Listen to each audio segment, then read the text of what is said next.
मसलपुरनि बेलगुरि सकआव गोदाननि हटेल दारागाव मुंनि ओंखाम जाग्रा हटेल बेखेवदों। बे गोदान ओंखाम जाग्रा हटेलखौनो बर' सावथुन मुलुगनि मुंदांखा फावखुंग्रि हेलेना दैमारिया बेखेवनानै होदों। बाक्सा जिल्ला मसलपुर सदरनि बिखायाव नांजाबनाय बेलगुरियाव गोदान हटेल दारागावखौ बिबिन बोसोन बर'आ खुलिदों। आसामनि गेजेरावनो मुंदांखा जानाय दारागाव आरो चक'य पिकनिक जाग्रा थावनि फारसे थांग्रा लामानि मसलपुर बेलगुरि सकआव बे हटेलखौ खुलिदों। ओंखाम मोनजानायजों लोगोसेनो लकेल जामुं आदारखौबो बे हटेलाव खम बेसेनाव मोनजागोनखौबो मिथिदों। बेबायदिनो फावखुंग्रि हेलेना दैमारिया साफ्रोमबो दावबायारि आरो सुबुंफोरखौ बे हटेलाव जामुं आदारखौ जालांनो थाखाय खावलायदों। लोगोसे बावैसो ओंखारनाय सायखं सावथुनखौ मोजां सावथुन होननानै फोरमायो आरो बयखौबो सावथुनखौ नायनो थाखाय खावलायो। बेलगुरि सकआव हटेल गंसे ओपनिं खालामनो थाखाय फैदोंमोन। हटेलनि मुङानो जाहैबाय दारागाव हटेल। ओमफ्राय लकेशनाबो बिराद प्राइम लकेशन, बिराद मोजां, माने अबावबा भितरथिं थांनांगौ बा नागिरना मोनि बेबायदि एड्रेस नङा, एकदम चारियालिनि एकदम खाथियावनो नुहुरखायो। ओमफ्राय बिराद मोजां मोनदों आङो। आदा बिबिन भुषण बर'आ बिराद गाव मोनसे सिमां लानानै बे हटेलखौ खुलिनाय जादों। ओमफ्राय दिनै बे हटेल खुलिनाया जाफुंबाय। ओमफ्राय गावनि एफाग्राब मोजां सानाव जे आंखौबो दिनै लिंहरबाय गावसोरजों थाफानो थाखाय बा गावसिनि हटेलखौ खुलिनो थाखाय, बेनि थाखाय आं बिराद गोजोननाय मोनदों। आरो बेखिनियाव जास्ट हटेलल' नङा, दारागाव जिथुबा नाम होनाय जादों, बे मोनसे बिराद मोजां जायगा मोनसेनि नामखौ लानानै होनाय जादों। बयबो मिथिगौ दारागावआ मोनसे पिकनिक स्पट बा मोनसे भेकेशन स्पट होननानै। बेयाव गोबां मानसि फैयो बेरायनो थाखाय।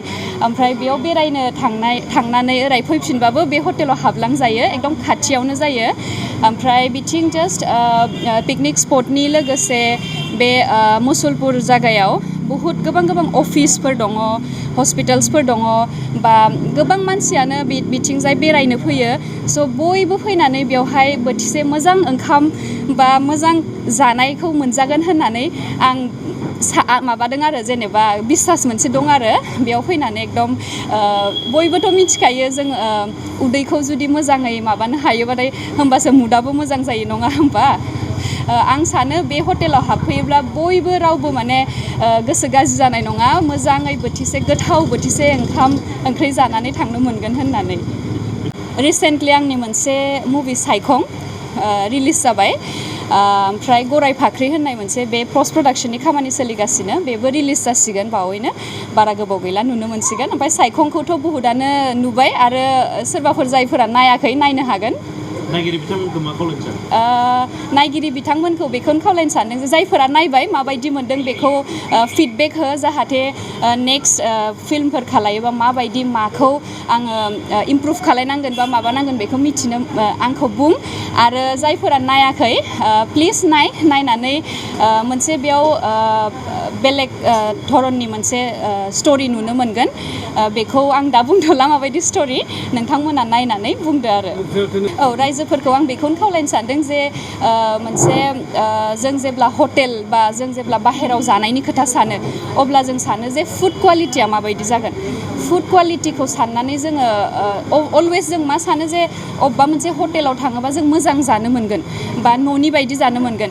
बेखौनो बुंनो सानदों आं जे नैबे आदा बिबिन भुषण बर'नि जिथु दारागाव हटेल दिनै खुलिदों, बेवहाय एकदम न'नि बायदि बोथिसे मोनजागोन। ओंखायनो बयबो फैनानै हाबलांबानो जाबाय, बारा गोजानबो नङा। ओमफ्राय नोंथांमोना बयबो नुखायो आङो दारागावआव बेरायनो फैयो, चक'य बेरायनो फैयो, बेयाव हाबलांनानै बोथिसे जालांबानो जाबाय आरो आदा। बे बर' सावथुन मुलुगनि आर्टिस्ट बिथांनिसिम रोजा रोजा साबायखर थाबाय। बिथांखौ आङो दिनै बेखेवनो थाखाय आलासि महरै लेंना लाबोदों। बिथाङा बेखेवनानै होबाय आरो रायजोफोरखौ आङो खावलायो जाहाथे आंनि हटेलाव फैनानै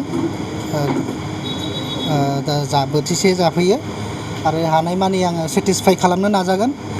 आरो आङो बे हटेलखौहाय जेनेबा आङो फादारनि नामावनो दोननाय जाबाय, जिहेथु गोलाव सम फादाराबो बेयाव सिगां साख्रि मावदोंमोन, जेबो नेरसोन थालाङासै। एक्सुवेलि दारागावबाबो आं बेयाव मोनसे लग' लागायदों आरो ना, जेराव माने नोंथांमोना केबि नुगोन। केबि माने कमल बर', आंनि फादार नामा जाबाय कमल बर'। बेवहाय माने बे केबि लग'खौ लागायनाय जादों, प्लास माने दारागावखौ आङो लागायनाय जाबाय। मानो होनबा आंबो बे साइडनिनो मानसि नालाय, बेखायनो आं दारागावखौ मोजां मोनो। एक्सुवेलि दारागावखौ मोजां मोननानै आं दारागाव नामखौ दोननाय जादों आरो। बेवहाय माने अर्गेनिक अर्गेनिक जी दङ जोंनि बर'नि जेनेबा लकेल फुड अर्गेनिक माने जेरै जोंना दा अनला थायो बिदिनो अमा नारजि बिदिनो बायदिसिना आरो हानाय माने महरगिरिमोन दिनै जोंथ' मोनसे बेब'खायाव हाबदों मा बुंनो सानो आदसा महरगिरि हिसाबै माने आंथ' आजि 10-12 बोसोर जाबाय आं दोनथ'नाया माने एसे उसुबिदानि थाखाय आं माने दस्रा खामानियावबो खारथिंदोंमोन नालाय बेखायनो महरगिरिखौ आङो 12 बोसोर जाबाय दोनथ'नाया एक्सुवेलि ओंखायनो आं दा बे लामाखौ लादों आरो শ্ৰদ্ধাৰ কোকৰাঝাৰবাসী জনগণ ইয়াৰ দ্বাৰা কোকৰাঝাৰ পৌৰসভাৰ অন্তৰ্গত অঞ্চলত বসবাস কৰা জনগণলৈ এটা জৰুৰী ঘোষণা আগবঢ়োৱা হৈছে।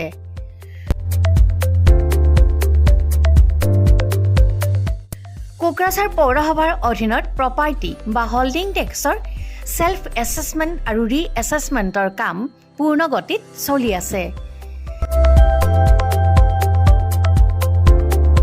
যিসকলে এতিয়াও সেল্ফ এছেছমেণ্ট বা ৰি এছেছমেণ্টৰ কামবোৰ সম্পূৰ্ণ কৰা নাই তেওঁলোকলৈ আমাৰ বিনম্ৰ অনুৰোধ আপোনালোকে অতি সোনকালে অনলাইন যোগে সেল্ফ এছেছমেণ্ট আৰু ৰি এছেছমেণ্টৰ কামসমূহ সমাধান কৰি লওক।